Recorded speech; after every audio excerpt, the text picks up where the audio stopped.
Hello guys and welcome to this new video tutorial. In this video I'm going to show you how you could insert a picture into the background of a Microsoft Word file. You can insert it also as a watermark. So we'll just open the related Microsoft Office Word document.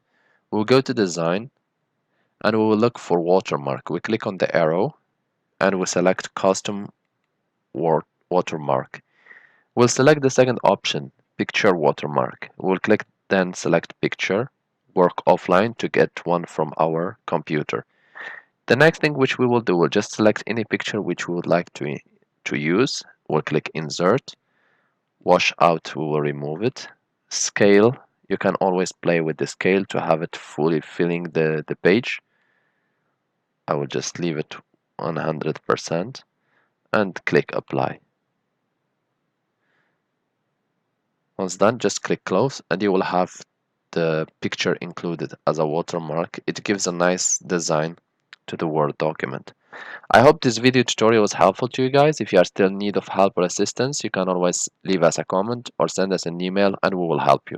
If you would like to encourage us to produce more video tutorials, please press like, share, and do not forget to subscribe to get our latest videos. Thank you for watching and talk to you soon in a new video tutorial.